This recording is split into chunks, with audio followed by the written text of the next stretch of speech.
Welcome to Absolute Counter, Episode 5. E3. Here we go. Hey guys, this is Magus. And this is Darkscream. And we fucked up. Well, I fucked up. You didn't fuck up anything. I fucked up the intro twice. Just a little behind the scenes shit that's going on today. You're fine. I could cut that out, obviously. Oh, please don't replace me behind my back, Darkscream. No, I have no plans to do that. Trust me. Either. Who would I replace you with, man? No one else wants to do podcasting with me. Well, I know you wouldn't, but you know why I really said that. Yeah, I know. We can keep doing this every week, and we probably forever will. But don't replace me, Darkscream. Don't tease me, bro. I'll replace. Hey, Darkscream, I'll replace you if you say Oscar wrong. I'm just joking. I went there. I'm sorry. How was your week, homie? It's the past couple of weeks, actually, since we're recording late, but we should be uploading on regular schedule. It's been going so. I got back into Breath of the Wild and did the Champions Ballad DLC, and now I have a motorcycle. Okay, don't spoil it for me because I still haven't done it. But my kid's been playing the shit out of that game. It is a fun open world game. I mean, I could beat the game right now. I feel comfortable enough to where I can actually do it without screwing up, but I still feel like just exploring the place. Oh, you could spoil the main game. I'm talking about the DLC dungeon. Oh, the DLC, they show some extra cutscenes here and there, but there's nothing like super spoiler heavy. Okay. And I just basically gave it away. When you do the champion ballads of the 4 guardian beasts, other than the fact that your charge time for each of those special abilities gets reduced, you get a motorcycle. And the motorcycle was fun to ride. Yeah, I knew about the motorcycle. Yeah, I think they gave that away, actually, when they did the DLC trailer first time. Yeah. But yeah, in terms of video games, I've been playing mostly Breath of the Wild. I've also, last week, I've assembled another Gunpla. I put that together. But it's a pretty weird one, too. It's actually based off of one of the actual characters from Gundam Build Fighters Tri. Hyper Gyanko. Okay.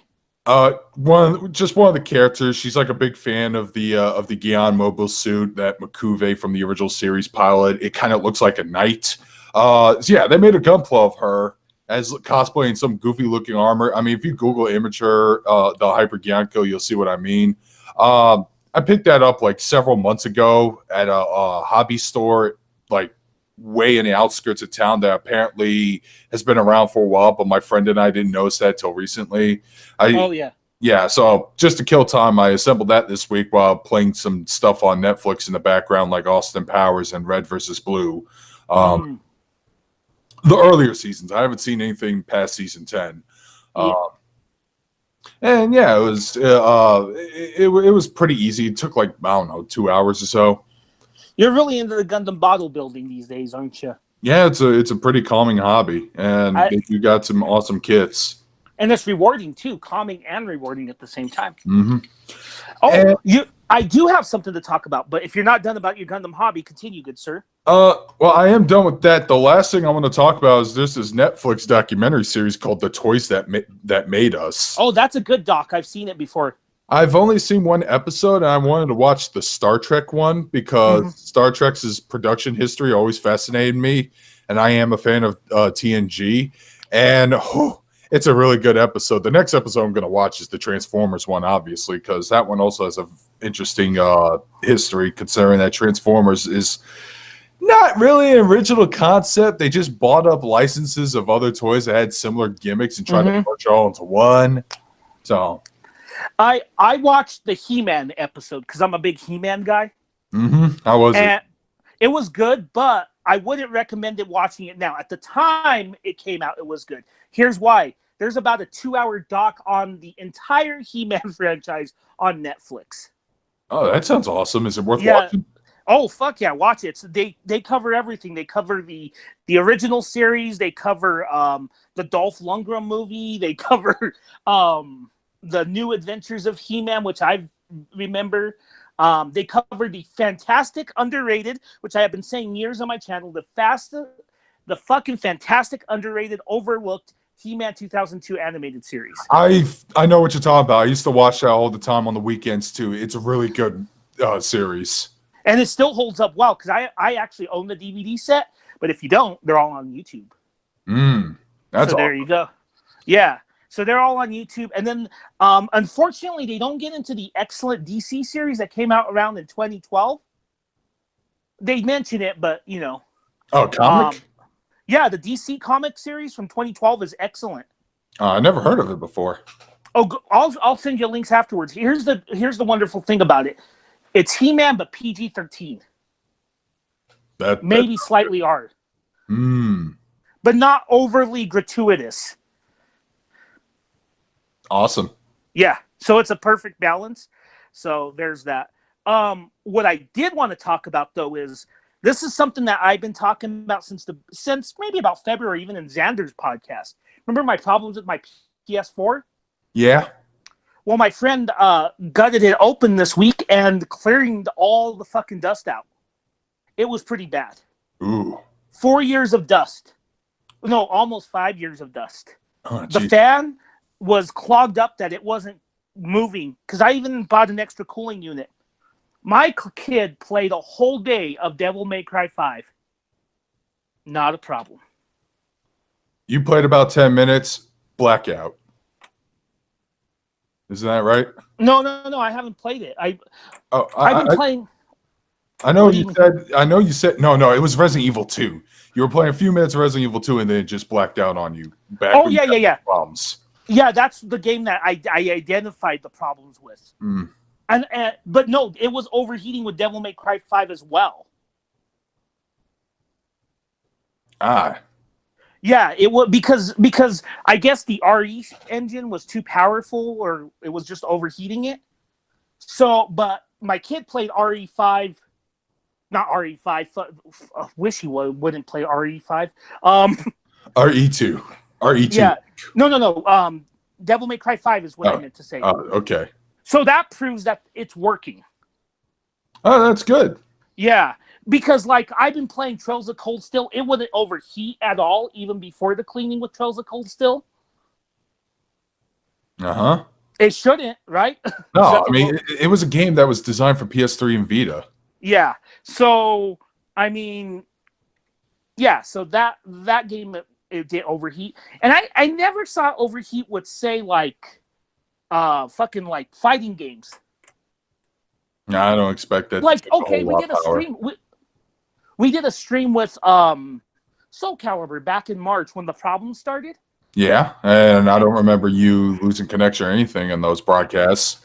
Yeah, nothing like that. But no, I feel better. And then the other thing I've noticed too is the fan is low, like with Trails and other games. And then I do hear it speed up, but it doesn't sound like a jet engine anymore with like Devil May Cry 5. Awesome. So I guess I don't have to buy a new PS4. That's good because they're making. Well, actually, we'll get to that when we do. But another thing, to pass time before recording, I was trying to get back into playing some games. For some reason, even though this game has a lot of elements that I would enjoy, I just can't get myself to continue playing Cosmic Star Heroine. Oh, you know, I played an hour of it. I liked it, but I don't know. I want to revisit it, but some people like Xander really loved that game. He loved it. I know it has all the elements, but there's just something in it that doesn't like fucking hook me in. I didn't think entirely. Yeah, I know what you're talking about. There's some games that do that for me too, you know. But yeah, it's like it's a good game, but there's just something there that not connecting. Well, no, there's something missing. Yeah, something missing. Yeah. I'm trying to look it up online or something, see what it is, but I'm trying to figure out why I have this disconnect, but I couldn't find it. And I tried playing a little bit of the game today, and I got pretty far, like about 10, 15 minutes farther, and I'm just not compelled to play it after we are done recording. And on a similar note, I decided to get back into Tales of Berseria. Still can't get into that game. I'm past the first part of the game with the port. Right. Yeah, you finally escape on Hmm. on a ship, and then I believe you meet one of the future party members, but he's not part of your party yet. Right. Um, that's where I left off. You played the game, you've beaten it. Tell me why I should keep playing it. The story's fucking fantastic, and it's devastatingly great. Does the gameplay get any better? Um, I think that's your disconnect because you told me you didn't like. You and I had talked about this a while back before even the podcast, Yeah. and I remember when I played the game back in November, and you and I were talking about it, and you said you did not like the mechanics in it. I think that's your disconnect in that game. Yeah, the game has like a weird stamina system or something. You can't just combo whenever you want. Mm-hmm. And you have to like insert every individual move attack into this combo system. And at that point, I'm like, dude, just give me a preset list for the character and just have it to where every time I level up, I learn a new skill and I could just assign it from there instead of like this. I don't know. Like I played Tales of Symphonia way back when, even back when I hated JRPGs. Right. And I have fond memories of that game's gameplay mechanics. Well, Get the well Tales that games be more like that again. well that's the thing. The Tales games up to that one are not like that. They don't have that system. I mean, I was playing Tales of Vesperia back in January, which I need to get back into, right? Right? But it doesn't have that combat system. I liked it. Let me preface this. I like the combat system, but I can understand why someone won't like it because it's not a traditional system. Because that system also applies, if I remember correctly. Now, mind you, I should look back into it from November. Um, it applies to, I think, the healing mechanics as well, and the general spell mechanics too. Hmm. I think. Because I don't think there is a traditional. Usually in Tales games, because I'm a little bit more familiar with them. With every Tales games, every character has arts, right? Right. Okay, and usually, if your main character is usually a melee-esque character, right? Right. So when you do that, you usually assign arts to like hotkeys, okay? Okay. And you have a standard magic point system. I Yeah. can't escape. Okay, so when you use those arts, you can combo them and you can link them, and you can link them as much as you can until you run out of that. Until you run out of your magic points, right? Yeah, I remember doing that a lot in Symphonia. Yeah, exactly. And then all of those, and then all arts, including offensive spells, defensive spells, buffs, whatever, are all linked to that spell system. In Berseria, it's got that stamina system, which again, I like it. I like I like the economy of it, but I can understand why some people won't like it because it's not your standard economy. Because if you really think about any system, it's an economic system, right? Right. Right? I don't care. Final Fantasy Magic Points, that's an economic system. Whatever Tails does, that's an economic system. CP and EP in Trails, that's an economic system in itself too. Yes. And the stamina system is its own economic. It's just not what you're used to, and it is a little weird. It took me a little while because at first I didn't like it like you, but once I got used to it, I liked it. But if you don't like it up to the point you are, I don't think you still would like the battle system, because that's not far into the game, but that's at that point where you're well into the game to accept the game what it is or not accept it. Does that make sense? Yeah, it does.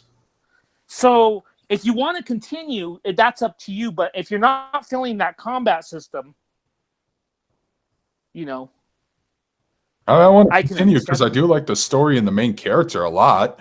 But the story's great. Yeah. Oh my god, that's one of the best Tales stories in that series. I like the fact that you're playing as a not really a much of a hero character at all.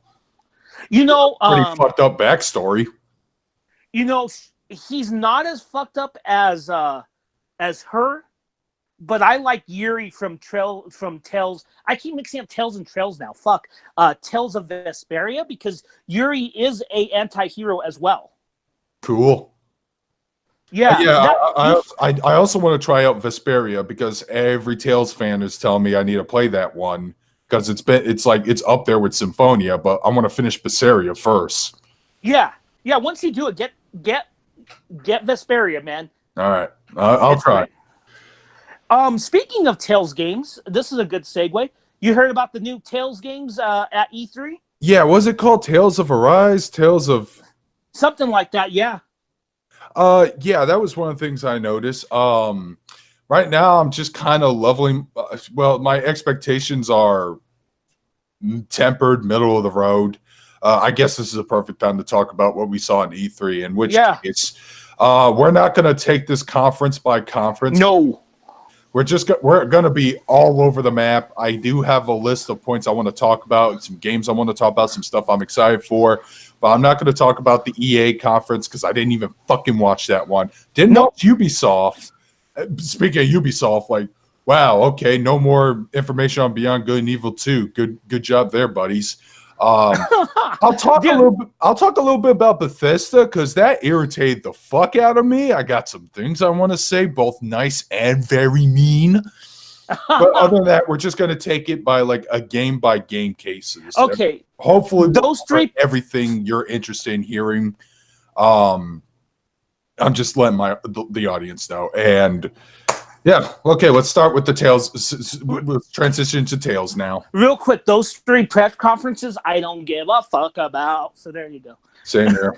Okay, so let's talk about stuff we do care, because let's be honest, our audience has similar tastes than we do. We may not always agree, Darkscream, but I think our audience gravitates towards us for our tastes. So Tales of Arise is in that taste, would you not say? Yeah. So what do you think of the changes to it? Because I think it's an interesting step forward for the Tales games. Well, like I said, I'm not that much of a Tales aficionado, but I'm looking at the trailer right now. It definitely looks tonally a little bit darker than Berseria. Mm-hmm. Like how the main character kind of wears half a mask or something. Yeah. But yeah, I don't know. We'll see when the game comes out. It looks like it's going for definitely a much more mature route with its visual art style. I heard there's going to be pretty anime. Yeah, I heard there's going to be some drastic changes mechanically as well. Okay. Well, here's the thing, and I understand where you're coming from because let's look at the Tales series really quick. With Final Fantasy, I know we can debate, what systems we like in those games, right? But it's halfway expected that a Final Fantasy game will play different than its predecessor completely. And not necessarily be an upgrade, but just a totally different way of playing it, right? Right. Tales is a bit different because while they have made changes to the mechanics, that system has not changed too much until really, I would say, what we just talked about, Berseria. All right. And even at that, it's still got the core of how the battle system works. It's really the economy that's different, right? Right. Now, didn't the Tales franchise have like downward slopes like Zestiria and Xillia that a lot of fans hated? Xillia is actually really highly regarded. It's Xillia 2 some people don't like. Okay. Actually, the downward slope would be Xillia 2 and then Zestiria, but I know people who do like Zestiria. And then of course the series went back up with Berseria, which is a prequel to Zestiria. And that's another thing the Tales series does. Like with Final Fantasy, when they have a sequel, it's Final Fantasy X-2, not 11. 11 its own thing. The Tales series does not work like that. Like Tales of Symphonia is actually a prequel to Tales of Fantasia, the original game. Huh. Yeah. So it's all set in the same universe or set in similar universes? Like no. Oh. No, some games are just sequels to others and some aren't. That's strange. That's going to be hard to follow now. You know what? We really should, when we can, we should really do a Tales episode, man. I mean, yeah, if I played more of the games. I think you got enough information to talk about it. Once you beat Berseria, how about that? All right. Oh man, we forgot to talk about one thing. I mean, there was a news article that came out that should have been of interest to talk about. Oh. Okay. We won't talk about the EA press conference. Yeah, let's not. Let's talk about what they said when they were faced with the question, what are your loot boxes are like? Oh.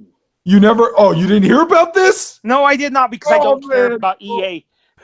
No, you're going to love this. Okay. So, I got to pull this up, but I'll give you the 2 TLDR thing. When they were confronted, I believe it was like, it was they were confronted at a hearing recently.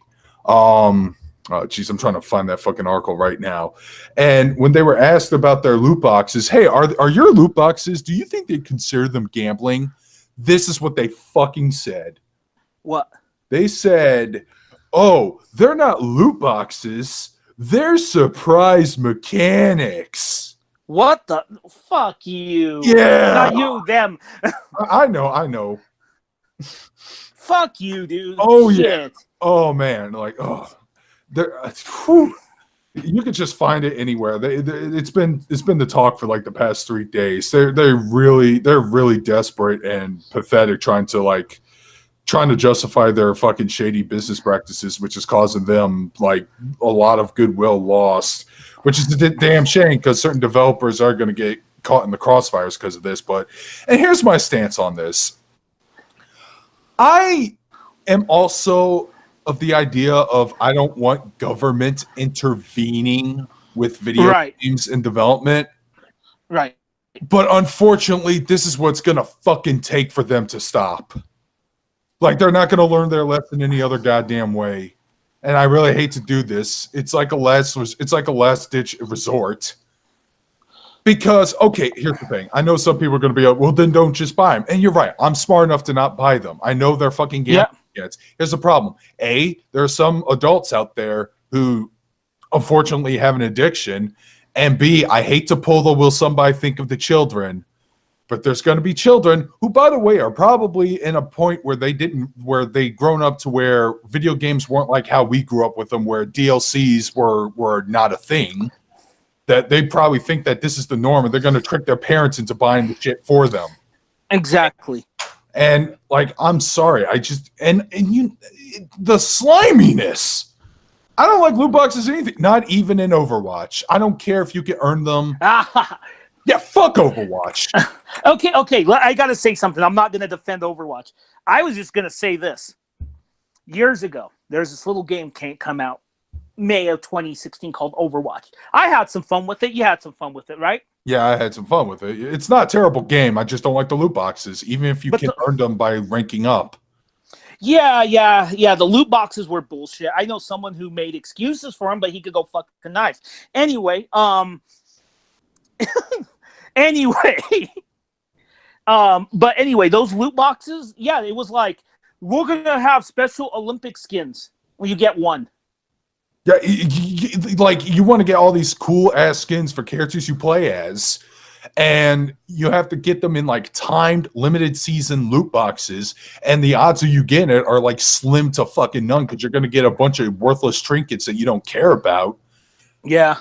And I'm like, fuck, dude, I'd rather just pay money just to get the costume directly. At least in the case of Monster Hunter World, they don't put like costumes of the handler in loot boxes. And if I wanted her to dress up like Chun-Li, they have the option right there for like $3. I'll pay it right there. There. That's all I want. I just want skins on characters I like. People can complain about the DOA system, which it is highly priced. I'm not going to overly defend it. But like with me, I would pick the costumes for DOA 5 at least for Kasumi that I wanted. And even then, it's still like $100. How much did you spend on DOA 5? Oh, I didn't spend $100. No, I just chose the costumes that I wanted. I bought them individually. Well, how much altogether? I don't know. Because they made like 900 costumes for each character at this point. I know, but I didn't buy every costume. And they're going to make 900 more for Dead or Alive 6. Oh, well. Yeah.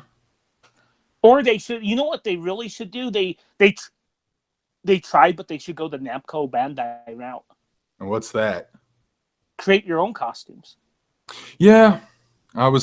Yeah. Anyways, yeah, fuck EA. Fuck their... Yeah, there's been some fucking hilarious metaphors too. Like what we called it. It was surprise. I forgot what they called it already. They're not loot boxes. They're surprise mechanics. That's basically saying rape is surprise sex. Somebody made that horrible metaphor. Surprise robbery. Let me say this: EA also doesn't make any games that I give a shit about. Okay, there is one thing I tried to watch, and that was the trailer for Jedi Fallen Order. I'm skeptical of that because there'll be some microtransaction shit or something. They keep saying no, but that's not my concern. The game just looks fucking boring. It basically it looks like Uncharted with a Star Wars skin. Did I just punch Uncharted in the face? Yes, I fucking did, man. Fuck those games. I like Uncharted, but okay. No, those gameplay mechanics are painfully outdated now. Well, let me say this. Remember, we'll get to it, but let's just remember what Avengers said. No loot boxes. Oh, there's microtransactions. They also tried to deny microtransactions. Whatever, it doesn't matter. That game's gonna be 10 hours long anyways. Yeah, I'm not gonna get that game. Me neither. Skipping. Okay, what did I put down? Because I forgot to put down most of my list. Because I think 90% of it's gonna be Nintendo anyways. Let's just skim through the crappy press conferences. What do you think of Ubisoft? I didn't watch Ubisoft because Ubisoft sucks and Ubisoft makes me soft in the penis. Moving on. Okay, I'm with you. Okay, let's move on. Who's next? Bethesda. Okay, I watched that one. I didn't watch it directly from their feed. I just watched it from like another YouTuber's feed. Oh my God, it was the most... Ugh. Okay, there are a couple of good things. We'll get to those later. Like that woman who was at the press conference. I forgot her name, but everyone likes her now. The internet exploded over her. Dude, you want to talk about shills? You want to talk about people getting paid to praise things? Look no further than the Bethesda conference. When I saw Bethesda say, so we made a game recently called Fallout 76, and everyone goes, woo! That's when I just lost my shit and said, shut the fuck up. Fallout 76 was a fucking 3-month joke. I don't know if you please tell me you followed some of the news of Fallout 76's insanity. Yeah, no, I followed it because you kept telling me about it. It is a shit show. There's a video that's already documented by the internet historian that did that. You should check that video out. Okay. But yeah, it was a giant shit show, and now everyone's being nobody. There were people who actively didn't want to push that game on their fucking employees to review it on their sites because it was that bad. Man, you're fired up about this today, dude. Like, yeah, oh man, and everyone keeps fucking hooting and hollering to the point where nobody can actually finish a sentence in that press conference. Like, there was a dude out there who's like, well, so Elder Scrolls, woo! Doom, woo!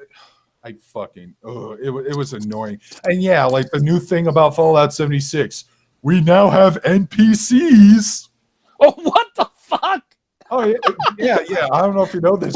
We added NPCs to a game. Oh my! Shouldn't the game have NPCs in general? It didn't though. That's the funny part. When the game launched, there were no NPCs. We're gonna add NPCs. One of the most crucial parts of the game later on. Oh, we're adding a battle royale mode. Yeah, they decided to jump on that bandwagon. Oh, okay. I'm done talking about this. Okay. No. There's another fucking insulting thing I want to talk about Bethesda. Okay. Are you familiar with Commander Keen? Yes. That's an old ass game. How would you like to see Commander Keen revived ... as a mobile game?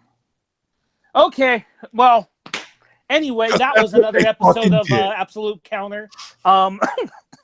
We're done. Okay. Let's finally get on to the good news. No. I'm just saying that because I'm not saying that because I'm just saying You're that's so joking fucking around. stupid. Yeah, I know. By the way, we didn't go to Microsoft, but Battletoads looks like shit. But Yeah, I agree with that. oh yeah, it looks like a Cartoon Network. Yeah, that's the problem. I'm not a Real big fan quick. of most of Cartoon Network's modern animation. Oh, notice how the Dark Queen, how she looks hot in the NES game. Yeah, I know what she looks like. She basically looks like a rejected Shigo character design. Yeah, I was gonna tell you. Speaking of shit shows, this is very off topic, but you reminded me of it. But can I just say something about the Dark Queen? Yes.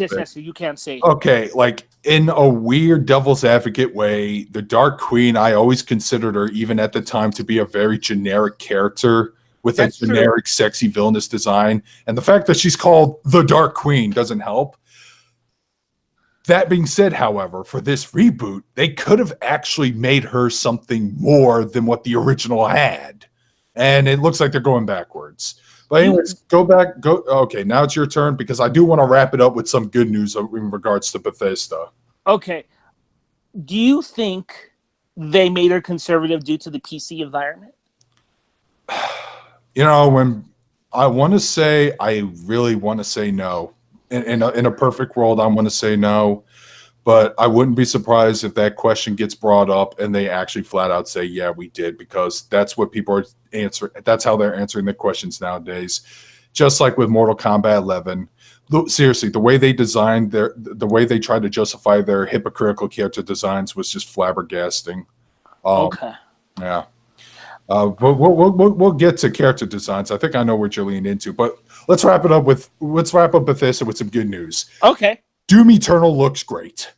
Okay, I'm not excited for this game, but I know you're pumped for it. I fucking love Doom 2016. I'm pretty hyped about this game. id Software knows that they're making a frantic, fast-paced shooter that's going to be chaotic and fun, and that's all I want. The multiplayer mechanic that they have in the game looks all right. I might mostly ignore it. I just want to focus on the single-player campaign and just like stab demons in the head and rip out their fucking organs and shit. Game looks great. Wasn't that the standout from Doom 2016? Was this the campaign, not so much the multiplayer? Yeah, the multiplayer was half-assed and tacked on, and it beefed up the hard drive space on the PlayStation 4 by 40 fucking gigs. Oh well. Yeah, that was annoying. I'm actually tempted to buy the Switch version of the game when it goes on sale again. Okay. Just to see what that's like. See if even with the graphical downgrade, it'd probably still be just as fun. Because, like I said, that game is fun. I haven't had that much fun in an FPS for a long, long time. Right. Yeah, I remember you loved that game. Okay. There are some other things about Microsoft. Microsoft's conference was actually B-, pretty good for the most part. A couple of things I want to talk about. Let's talk about Cyberpunk. Oh yeah, that's a day one. Same here. Normally, I wouldn't talk about video games that only show FMV trailers because if they're not showing any gameplay whatsoever, there's a rule that a YouTuber I watch by the name of La Wrath, who's on Destructoid, he has this rule for all his E3s. No game, no hype. Those are the rules. Basically, show some gameplay and maybe I'll get excited. Right. But here's the thing about Cyberpunk 2077. Several months back, they actually did show gameplay, about 40 minutes worth of gameplay. So we kind of have an idea what the game's going to play like. It's going to be a first-person RPG. It's going to have a lot of decisions and choices, much like in The Witcher 3. It's going to hopefully have a pretty interesting world to explore and shit like that, which is one of the major reasons why I'm excited for this game. Other than the fact that I actually like cyberpunk genre, I think it's a cool thing to check out, and there's not enough good game developers nowadays that just explore that enough. Also, I just love how the trailer ends. Something I didn't expect. I did not expect the man, the myth, the legend, the godliness that is Keanu to show up. You know what? These last couple months have been a complete resurgence for. Well, he's been resurging since the John Wick, but really, it's exploded the last couple months. Yeah. There was like a movie called Keanu that came out that was named after him about a cat. Then I heard John Wick Chapter 2 was good. John Wick 3 was even better. Oh, John Wick Chapter 3 is excellent. I'm trying to remember what other things he did because he also appeared on a lot of TV shows and stuff. He's in Toy Story 4. Yep, he's in that. And then next year he has Bill and Ted 3. Yeah. And here's the thing. I looked it up more. Keanu actually plays a character that comes straight from the Cyberpunk pen and paper RPG. He plays Johnny Silverhand. Nice. Yeah, so that's interesting. They got him to play an established character. And I think they actually announced a release date for the game. It's going to be like, what, sometime in April? Mm-hmm. So that's good because that's all I wanted to hear. I want, like, okay, you show me the gameplay, you show me the trailers, you told me what the game's going to be like. I don't care. I want a release date. And I think they showed the release date much later after the presentation, but I'm glad they did. CD Projekt Red has proved over and over they are probably what BioWare used to be. Indeed. Yeah, they are. And you know what? Real quick. I know we should talk about this in Nintendo, but because it's CD Projekt Red, what do you think about the Switch getting The Witcher 3? That game is probably not going to be technically on the same level as the PlayStation 4 or Xbox versions. Mm-hmm. I'd be surprised if it is, even if it means longer loading times. But for those who own a Switch but don't own the other consoles, if the game is not a buggy, unoptimized mess of a game, if it's actually technically sound, and I hope it is, please pick up that game. It's really freaking good. If it's a bit of a graphical downgrade, but if it runs optimal and great, I may double dip. I'm tempted to do so, but I'm going to wait for a sale. Yeah. I'm actually just going to wait to see what the word is on that port. Did you finish Witcher 3 yet? No. I will probably do that before. Because what I want to do is play through the Switch, and there's a couple quests, particularly the one with the Baron, you know what I'm talking about, that I want to make some different decisions with. Oh, let me guess. What happened with the Baron ended in tragedy for you, did it? He swung. Let's leave it at that. Yeah, surprisingly, in my playthrough, it came up with a less dark ending for me. Yeah, he swung in mine. Damn. Uh-oh, we're going to offend people. But seriously, you really need to finish the main campaign, play Hearts of Stone because it's the best story in the entire gameplay, and then jump to Blood and Wine, which takes you to a whole new world with new mechanics and shit. Okay. That game is just woo.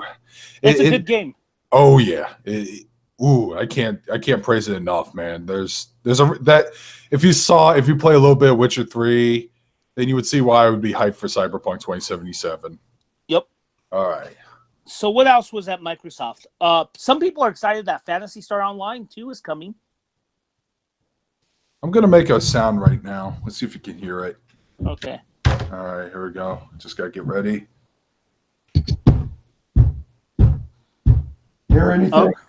Yeah, you're banging your head. There you go. For fucking years, I wanted that game to get a proper Western localization. That thing in Japan, that game is everywhere. It's on PlayStation 4. It's on the Vita. I think it's on the Switch. Not sure. Got to double check on that. Okay. And I wanted this game to come over, and you make it an Xbox exclusive. Well, to be fair, they kind of need one. It's got Halo. It's fine. It doesn't need this. No, it doesn't. Okay. We'll leave it. Outside, I think it can run. I could get it on PC. I think it's free to play, and then I could just run it on PC. And if it runs just fine, then I'll be happy. But I just prefer this to be on my PlayStation. Fair enough. What else from Microsoft? A couple of crappy Gears games. Nothing else that sticks out to me. Well, the Outer Worlds, but I don't know if I'm actually excited for that game or not. Let's talk about Square Enix. Oh yeah, sure. Okay. So, yes, I am one of the motherfuckers who are hyped for Final Fantasy VII Remake. A lot of people are now that we saw what Tifa looked like. Yeah, yeah. That's one thing you and I talked about. You were very worried about her look. How do you feel about her look? It's a great design. Now, Yeah, I got some friends complaining that they still reduced her breast size, but I don't give a shit. It's still a design that's updated and modernized, but it still feels like faithful to the original how she looked originally in the original game FF7 with the white the tank top and the black skirt. okay. She looks Well, great. here's the thing. Have you read the interviews about the breast size, which is the most? I don't even know why this is a Okay, thing. I've read some things and it turns out it was a mistranslation of some bullshit. They said they just want to make her look more practical because she's flying around punching and kicking everything. Right, So obviously they don't want her wearing something that will cause her boobies to bounce all over the place, which is fine because it's not Senran Kagura. and she looks fine. She looks fine in this remake. Yeah, she looks. I predict she's going to look better than Cloud in a dress. Yeah. Which, by the way, Oh, they actually said in the interview, yeah, we're keeping that scenario in, so that's going to be hilarious. so let's talk about this. This is a game. I'm excited for this remake. I know a lot of people are complaining. Well, you're going to make this remake too long, too long. I don't care. I don't care that you're expanding a 2 to 3 hour section of the game to a 40 to 60 hour game. Because Midgar is the biggest area in the game, but you don't really get to see a whole lot of it in the original, right? No, you're like in there for actually a pretty short while, and then the rest is like this beautiful world. So who knows? They could actually probably expand on some of the side characters, like the other Avalanche members, while they're at it. So Exactly. And one thing, it looks like you can actually explore the city too, because I've seen yeah, footage of Cal just walking around the city casually. yeah, you can, and I'm sure there's going to be a lot of expansion and all kinds of stuff on that. And here's the other thing: people are like, "Oh, it's going to take forever for episode 2." Look, one thing that they said is development. It's not going to take that long because one, they have a lot of the assets made, right? Right. And the other areas are not as big as fucking Midgar. That is true. Although I know this is probably not even off to maybe episode 3, but I can't wait to see what they do with the Gold Saucer. Oh yeah. What are we Yeah. gonna do with the Gold Saucer, man? Oh man, they put more shit in there. There's gonna be even more distractions. Yeah, it'll be Maybe good. they'll actually have like an arcade port of what the hell is that game called? Guys or something? You know, That one thing that a lot of fighting game that actually had the Final Fantasy VII characters guest star in. I played Guys this week. Yeah. I did. No, I'm not kidding you. I played it because I've been emulating. Fuck you if you are a collector, but I played your Guys and it's not too bad. It's not too bad. I did play as Cloud though. He's pretty cheap. I figured. Yeah. Yeah, he is. But you know what, too? Real quick, you know what they could do as well for those arcade games? A lot of people forget that Square owns the Taito license. The what license? Taito. Remember Taito? Oh, Taito. Taito, yeah. I was about to say, like, they own licenses to potatoes. Oh, no, Taito. Okay. Taito, like Space Invaders and things like that. Yeah, I know what you're talking about. Yeah. Yeah, they could throw some Space Invaders in there. That would be interesting. I know there's going to be the motorcycle gameplay. A lot of people cheered for that. Yeah, it looks like they're expanding that. All right. I don't know what else to say about the Square conference. Well, they showed like 10 seconds of Avengers gameplay. I got a few things to say about the Square conference. I'm happy that this announcement I was super excited for. No one gave a shit. They added Final Fantasy music to Apple Music. Yeah. Oh, cool. But not just Apple Music, to pretty much most of the streaming platforms like Amazon Music and others, Spotify. That's good. I actually want more developers to put their soundtracks available everywhere possible and make it purchasable because it basically shows that, yeah, gamers are so hardcore into your franchises that they'll listen to the game music on a casual day at work or something. You know, Apple Music's got a pretty good selection now, especially with the addition of Final Fantasy. Their Falcom collection is ridiculous. I have the Sorcerian or Sorcerian, whatever you want to call it, I soundtrack. I have listened to one of the songs from Sorcerian before. Yeah. Yeah, I have the whole soundtrack. I have the Popful Mill soundtrack. Dude, that's a game I wish would get a re-release. I may just have to emulate that. I understand. Because I don't see a potential re-release. And even if they do re-release it, I have a feeling they're gonna like re-edit and redub it to be a little more faithful to the original script, and because it was one of the Working Designs localization games. Oh yeah, that's right. Huh? Yeah. It was a Working Design game. Huh? But it would have been also cool if they somehow managed to keep the Working Designs version in as well, because I'm a guy who likes to preserve classic dubs whenever possible. Like, I know that they re-released Symphony of the Night, but they actually used the what was it called? The Dracula X collection. The PSP versions dub, yeah. Yeah, they used that one, so we no longer have "What is a man?" break. We just have like an actual better translation, but a lot of people really like the cheesy dialogue from the PS1 games. I wish they found a way to keep that in as well to please those people. And as someone who's kind of got a stick up his ass about writing, I don't prefer those original dubs, so that don't bother me. But but Working Designs, though, however, is a whole different story. I can go on about why those translations are important, but I won't. We'll do that some other time. Some of Working Designs' translations, some of their jokes are terrible. I'll say that much. You know what? We should probably save it for another video. We should do a Working Designs episode. Yeah, because Working Designs has a fascinating history when it comes, because they were the Xseed and the NISA of their time. So, you know, if it weren't for them, there wouldn't be these other guys showing up to do the same thing they did, and that is bring us the obscure Japanese RPGs that we are hardcore into. I found a video maybe back in November, January or something about the history of Working Designs. I think I might have sent that to you. No, I think I sent that to you, because there's I know there's like a 4-part documentary of somebody covering Working Designs. Yeah. One of us, I remember. We should watch that before we do the Working Designs episode. Yeah, I agree. And I've also watched like 5 different documentaries because some of the games actually had like behind the scenes. I have a friend who actually has a good amount of their Working Designs libraries, both Lunar games and the whole Arc the Lag collection. And we watched those not back to back one day at his place. One thing too, I will say before we move on. You know that Final Fantasy VII Special Edition that we're getting, the one with the cloud that's like $300, or any special edition that we get of a game's physical release. Oh yeah, I don't care much for those. I'd rather just have the game itself. Okay, but that's not the point I'm going to make. The point I'm going to make is, without Working Designs, we wouldn't have those.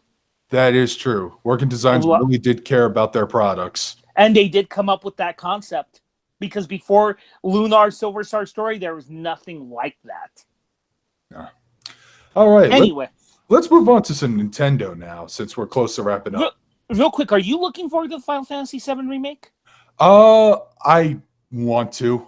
I'm just very Square Enix, man. Like, they have some good developers, but the guys above them, the fucking suits, they need to be replaced. It's just they have a bizarre history of kind of fucking over IPs. Xenogears. Sorry, that came out. Final Fantasy 15. I'm sorry. Well, you do know that they over depending on the more. Well, I believe me, the game looks great, and I wouldn't mind going back to it. And I really hope they give a fuck about this remake. Like, give a fuck more than Capcom gave a fuck about Resident Evil 2 in terms of remakes. Because I hate when people remake games, but they do it so cynically, like a shitty film reboot, Child's Play. Sorry. Ooh. Well, I the first film wasn't very good, to be honest, but that's beside the point. But no, with Resident Evil 2, I thought you liked that remake. Oh, I did. I just wanted. It's just that Final Fantasy VII was a slightly bigger, slightly more popular PlayStation 1 game. You're treading on fucking thin ice if you screw this up hardcore. And so far, you're doing great. I don't know about the episodic content thing, but don't fuck up.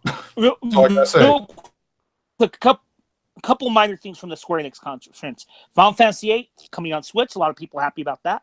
What else? I will complain about one thing. That mana collection is bullshit. $40 for that. Yeah, wait for a sale. Or you could be me and get the ROM, the official translation for Seiken Densetsu 3, or Trials of Mana as they call it.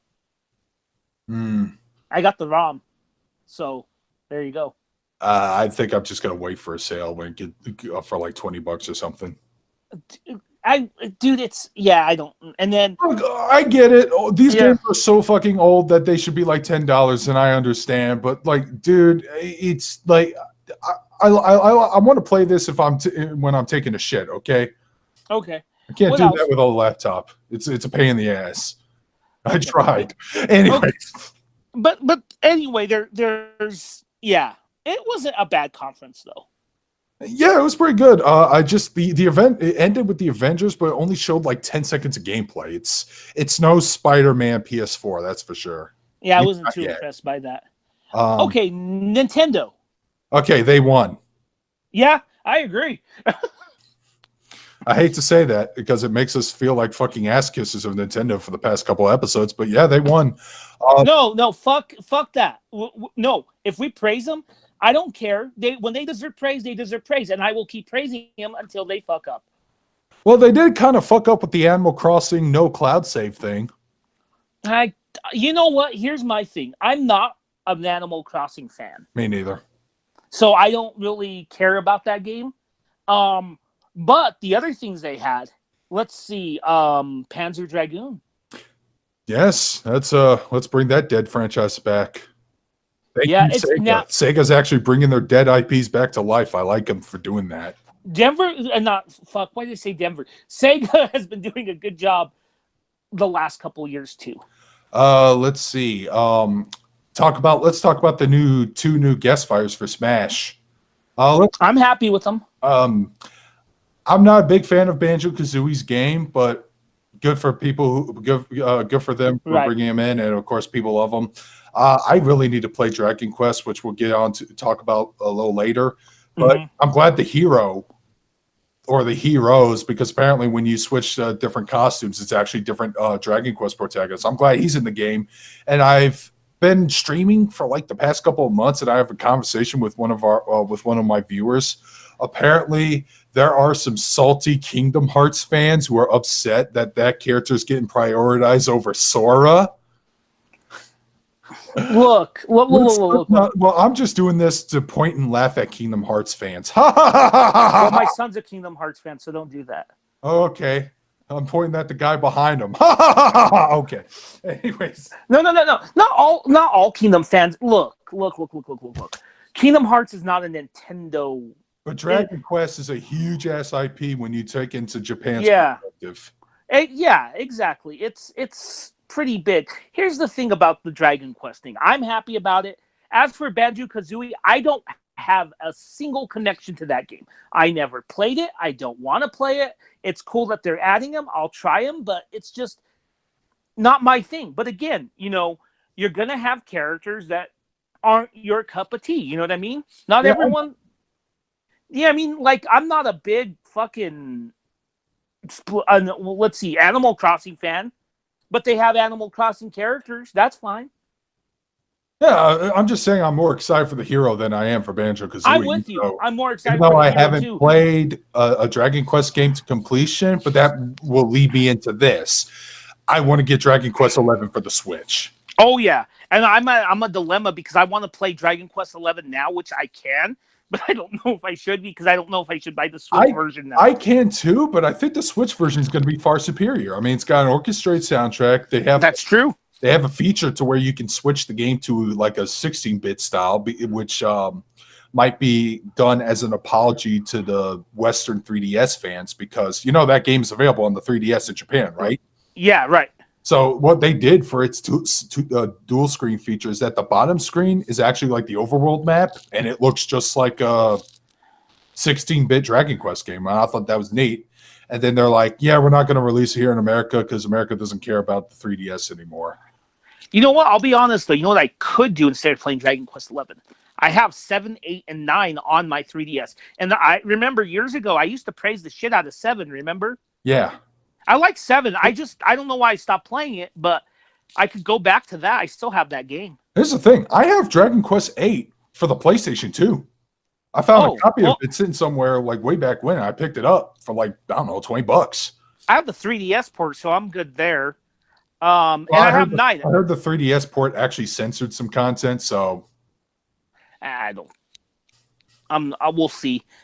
I don't know what that would be, but 9. I like 9 too. Some of the alternate the costumes for the female party member are kind of desexualized. Oh, okay. Yeah. Well, the ones in Dragon Quest 11 don't look censored. That's good. Yeah. But anyway, what I was gonna say was Dragon Quest 9 I do like. I like Dragon Quest 9. Have you ever played that one? No. I liked it a lot. It's different because you're actually an angel from heaven. Neat. Yeah, it's a little different, but yeah. But yeah, Dragon Quest, that's a big one. What else? Mario Maker 2, even though they had a whole direct about it, I just want to bring it up because I complained a couple episodes ago about what they did with or was it last episode? I'm sorry.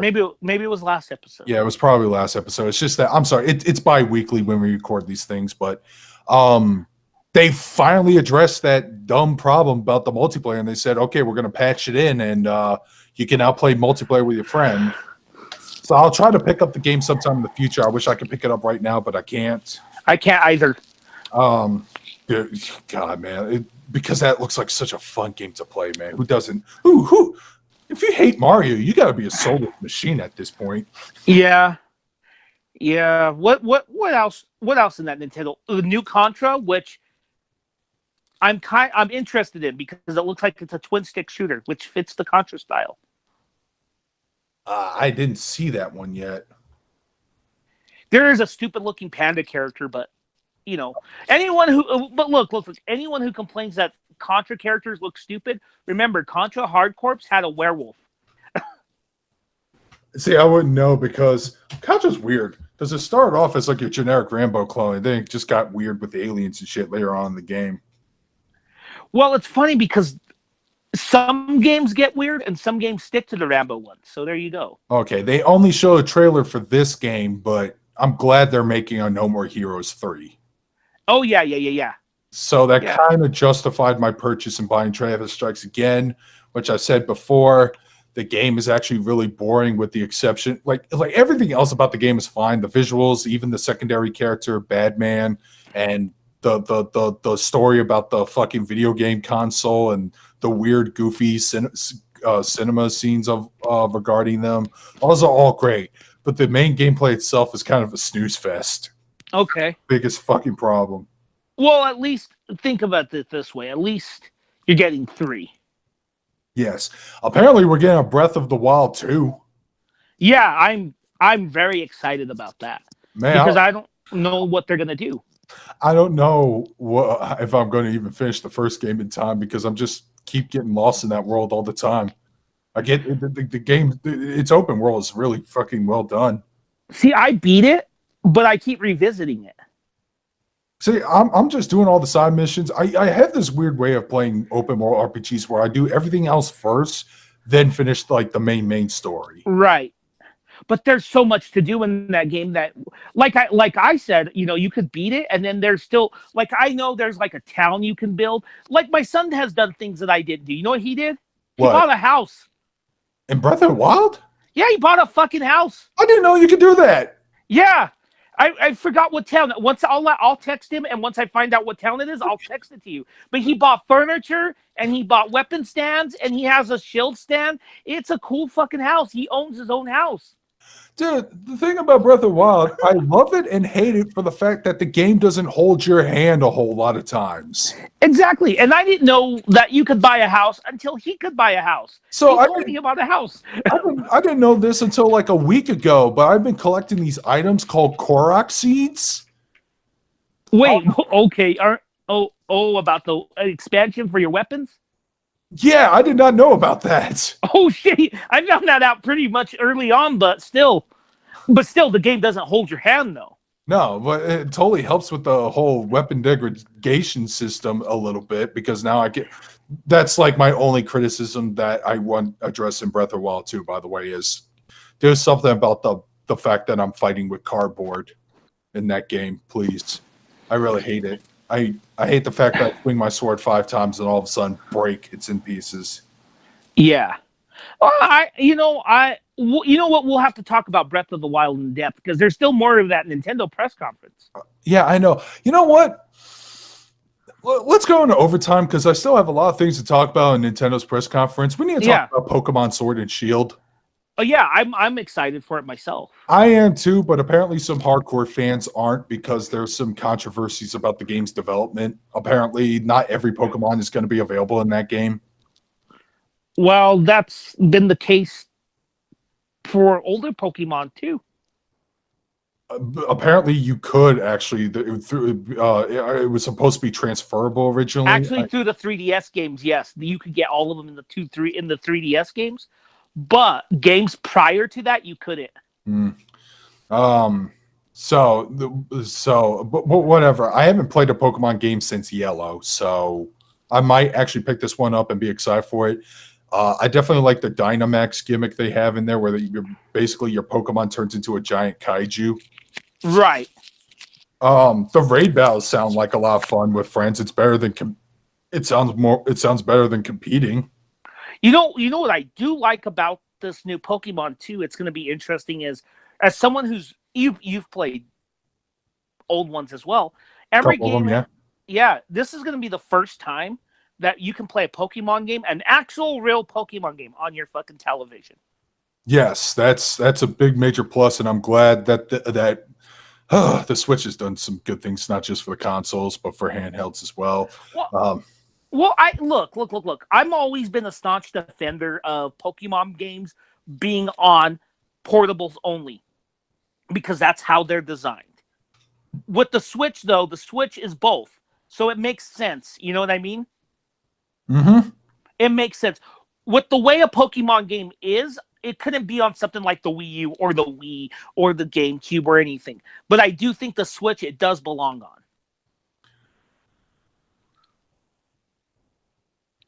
Or you don't agree?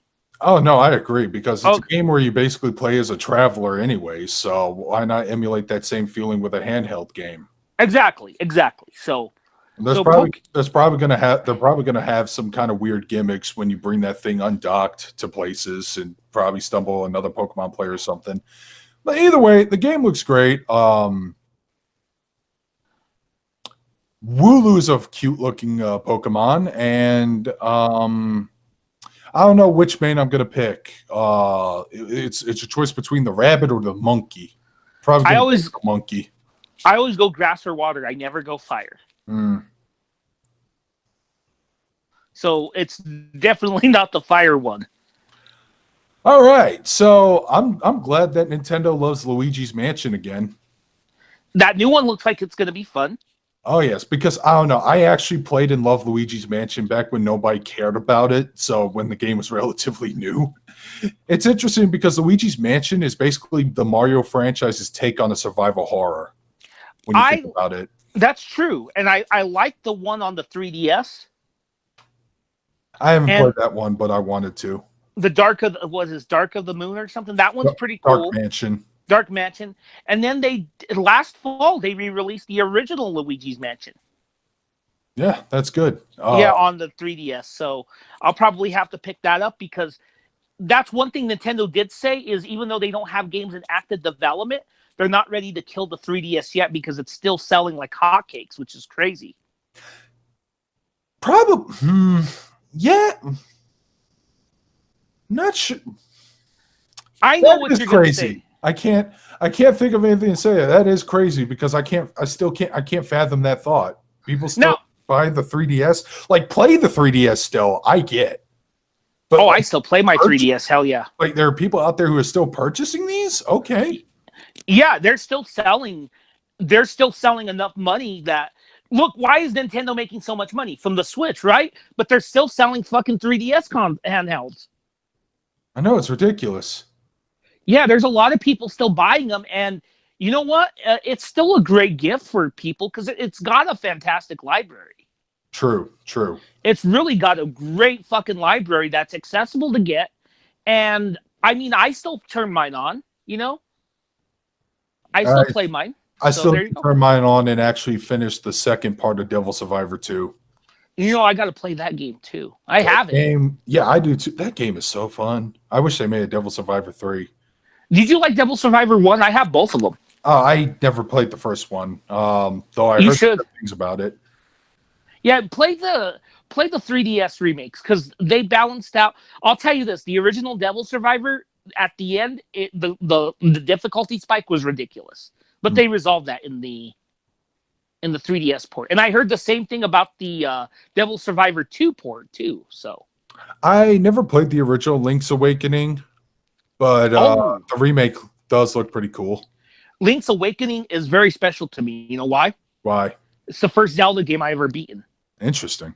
Yeah, and it's funny because it's not a traditional Zelda game How because so? Ganon's not the bad guy or anything like that. Who's the villain? You know what? I know story is not a big thing, but I will not spoil that story for you. Okay. Um, and I know Cadence of Hyrule is out. That's a game I really want to play because I actually like Crypto the Necro Dancer. You and me both. I Oh, bought it because you bought it, and I liked it. yeah, that game's really fun. It's pretty damn challenging, but it was still a really fun game. I could not drop that. I could not let go of that game for a Let me while. let me ask you a question. Are you a fan of the roguelike? Uh, I haven't played it enough to actually know if I am. You haven't played enough roguelikes? Yeah, Okay. Because I was wondering, have you played Enter the Gungeon?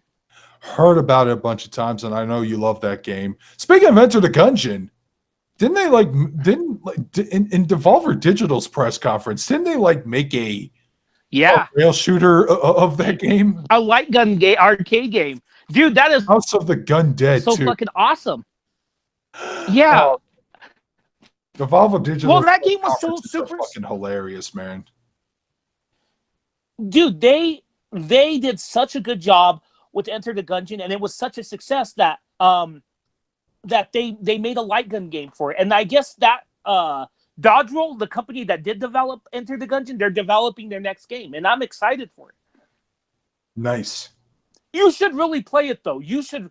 And here's the cool thing about Enter the Gungeon: there have been the last expansion for it came out in April. It wasn't called Dungeons and Dragons. That was the one last year. Oh, But another one came out. The last expansion came out in April. But you know what? Here's the cool thing: they're not. You don't buy them; they come free, patched in. nice. So it's more reason to get that game. It's one that I think you would like. I know the Messenger. We're going off track here, but the Messenger actually in the Devolver Digital conference they have a free add-on expansion as well now. When does that come out? It might already be out now. I'm not sure. My It son. it should be out now because it was a summer themed expansion. Okay. Like you basically there's some missions that take place on the beach or whatever. I like the Messenger. That's a fun fucking game. Yeah, you should probably look that up after this podcast. I will. Astral Chain looks pretty fun. I do like the art Mhm. style of that game. What else? Damon Ex Machina. Damon Ex Machina looks great. I played the demo to it. I enjoyed so far. But I kind of want to wrap things up with I'm curious about the Fire Emblem franchise. You've never played them, huh? No, and I guess I'll start with Three Houses then. I love Fire Emblem, so that's a no-brainer for me. If I buy one game in July, that's that. Yeah, that's probably going to be my one game in July as well because I won't be. I'm not going to be buying any new Switch games this month. Unfortunately, I'm going to be picking up Judgment. Yeah, that's the thing. Judgment and fucking Bloodborne, the Show. Switch version comes out this week, and Samurai Showdown. fuck, I know. all in like what 1 week? Yes. I'm gonna have to hold off on Judgment, unfortunately. I'm gonna have to hold off on Sam's show. Yeah, same here. What I'm gonna actually do this week is I'm gonna buy Trails in the Sky. You know why? You're interested in the lore now? Well, not only that, but I played a good chunk of the original, but it's the Steam Summer Sale. Yeah, those games do go on sale often. I have the first two. I should get Trails in the Sky third, but I still need to finish the first game. What I like about the Steam versions is just like in the PlayStation versions of Cold Steel, they actually have a fast forward button in there. Okay. Which means, and here's the thing, those games actually have kind of sections of the maps that are just way too damn big. Okay. So I could just go and be done getting from point A to point B. I'm actually in favor of games that kind of speed up the process like that, especially if you just doing a second playthrough. This is not a spoiler, but there's a side quest with shoes and a pedometer in Trails of Cold Steel. Yeah, I know what you're talking about. I did that side mission. Yeah, I did that one too, but you know what I did? What? Because I know you played the game on like PS3 or Vita or whatever. I turned it on turbo mode for that mission, and I just walked back and forth. Yeah, that's a fast way to get that mission done. Hey, as long as you get it done, I'm not going to shame you for it. Yeah, I did get it done. So, you know what though? I think that we may finally do that episode. I hope so. I actually need to play I need to get my copy of the second game, which is already out now, and I need to play a little bit more of the first game to be familiar with it. But it shouldn't be that difficult for me since it's a second playthrough and I'm already over level. Right. I'm gonna one-hit kill a lot of things at the beginning of the game. So yeah. Anything else you want to talk about? This E3 was kind of B-. Like I said before, like there's been some good things, but there's been some things I didn't care about. But hey, Nintendo kind of got me excited for video games some more. Nintendo is killing it. Good. Yeah. I mean, you know what? We'll say it again. The Japanese companies are coming back on top. Hell yeah. Because if you really look at it, they're not getting as much dismay as, say, EA or Ubisoft. Nope. Or Bethesda. We didn't even fucking talk about Activision. Did you notice that? We completely forgot about fucking Activision. What did they do? Call of Duty again. Did they even show a trailer for Call of Duty Modern Warfare remake, whatever? And E3, I don't think they had a press conference. You know what I was excited for? What? You know what I was excited for from Activision? What? Some mobile phone Diablo action, dude. I'm joking. Will this somehow make its way onto PCs? No, everyone has a mobile phone. Oh, what's that? You guys don't have any phones? No, Diablo's a PC series or a console series at this point. Is this an out-of-season April Fool's joke? Yeah. Hey, you and I, though, a couple months back, we did have some fun with Diablo 3. Yeah, we did. I know you're not a big fan of that game, but it's better when you play with people, isn't it? Yeah, it is. We should play again sometime. I can't today, but yeah, I know. Well, we should just wrap it up here. We're about 15 minutes over time, so.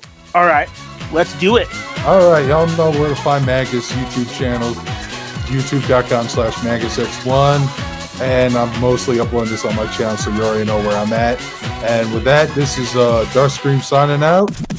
And with that, guys, take care, everybody.